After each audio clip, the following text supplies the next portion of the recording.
Olá, caros alunos, eu sou a professora Ioná Beatriz e nós vamos trabalhar hoje a nossa unidade 3. Nessa unidade, nós vamos conhecer um pouco mais a respeito da teoria de Piaget. Para nos auxiliar nessa tarefa de hoje, nós vamos contar com a professora Jaqueline. Jaqueline, obrigada pela sua presença, é um prazer ter você aqui com a gente. Obrigada a você, Ioná, pelo convite. Imagina, a Jaqueline trabalha aqui com a gente, ela é psicóloga e também trabalha na Guairacá, né, Jaqueline? Isso.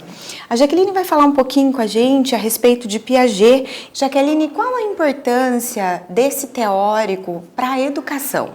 Bom, Ioná, o Piaget, né, não é um psicólogo por formação, tem os seus pressupostos na biologia, mas ele faz todo um aparato em cima do desenvolvimento da criança, né, das fases do desenvolvimento, onde podemos elencar e conhecer um pouquinho do processo em cada fase de vida desta criança. De extrema importância para a psicologia da aprendizagem e da educação, auxiliando no processo da formação do professor, até para que este professor possa, então, de forma bastante adequada e respaldada teoricamente, fugindo, né, desta prática popular, ele possa, então, criar melhores cronogramas, planos de ensino, pautado em cada fase do desenvolvimento, buscando então o melhor aprendizado dessa criança em sala de aula. Quais seriam então os principais pontos do desenvolvimento humano da teoria de Piaget que a gente pode destacar para o pessoal?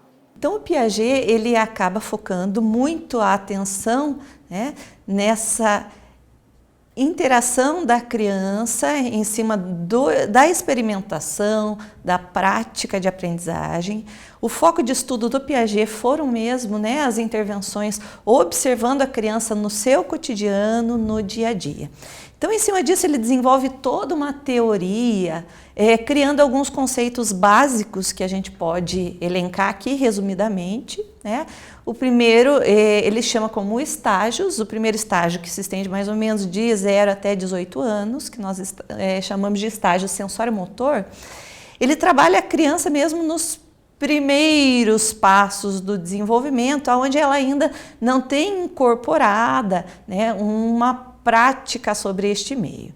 Então ele observa todo esse processo da experimentação, de pegar estes objetos que nós temos à disposição, né, desse experimentar o mundo através do toque, do tato, para adquirir, assimilar algumas características, né, ou assimilar alguns processos de aprendizagem fundamentais nos primeiros anos de vida. Depois ele passa para o estágio, né, pré-operatório, que se estende mais ou menos de 2 a 7 anos de idade, onde nós percebemos que a criança ela ainda não tem, né, segundo Piaget, a capacidade inata para algumas funções, que seriam essas funções mais formais de um segundo estágio. É uma fase completamente egocêntrica, onde a criança vê todo mundo em torno dela mesma, né? Dentro da escola, os professores vão levar para as suas práticas, para a sua realidade, entendendo então esse processo, né? Tudo é meu, a dificuldade de se relacionar, de dividir com o outro, que é o próprio professor que vai auxiliar então nesse processo de aprendizagem do desenvolvimento. Outra questão bastante interessante, né, o animismo, aquela característica que a criança atribui de dar vida a objetos inanimados. Então, quando ela tropeça, o pai ou o professor bate na cadeira, né, e comenta, não, eu vou brigar com esta cadeira, e ela acredita. Então, ela dá vida a estes objetos. Então é uma fase onde o professor tem que trabalhar muito também com conceitos concretos, porque se você trabalhar com conceitos, né, inanimados, ela acredita piamente naqueles conceitos. Depois ele chama, né, a estágio de operações já mais concretas, então a partir dos 7 até os 11 anos, e que a escola já consegue então preparar o seu currículo em cima das operações formais. Por isso que a criança acaba entrando um pouquinho mais tarde para aprender a matemática, a divisão, porque antes disso é bastante difícil, então, dela assimilar esses conhecimentos e acomodar. E aí depois, né, a partir mais ou menos dos 11 anos, ele chama das operações formais, que a gente consegue, a criança já entrando na fase da adolescência, ela começa a incorporar todas as questões do desenvolvimento para um raciocínio lógico hipotético. Então, ela consegue discutir, né? A gente já consegue trabalhar algumas questões bastante abstratas. Então, são, assim, resumidamente, algumas fases que são extremamente importantes para a escola até conseguir, então, trabalhar com a criança em cada fase do desenvolvimento, auxiliando que ela passe destas fases, né, para uma outra, de forma a desenvolver plenamente o seu comportamento. Como que nós poderíamos dar um exemplo da aplicabilidade dessa teoria de Piaget para a área docente? O Piaget ele trabalhava muito com essa experimentação concreta. Então ele acredita que se a criança ela não tiver uma experimentação sobre o objeto, ela vai ter uma dificuldade maior de aprender.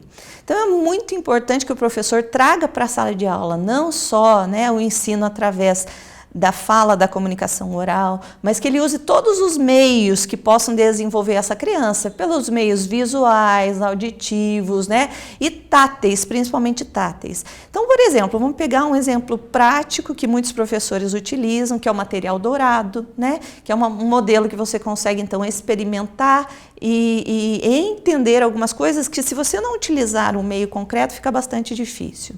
Trabalhar muito a aplicabilidade destes conhecimentos nas práticas, então os passeios são bastante indicados, visitas. O Piaget ele trabalha com outro conceito também, né, que é da manutenção do volume da massa, do líquido.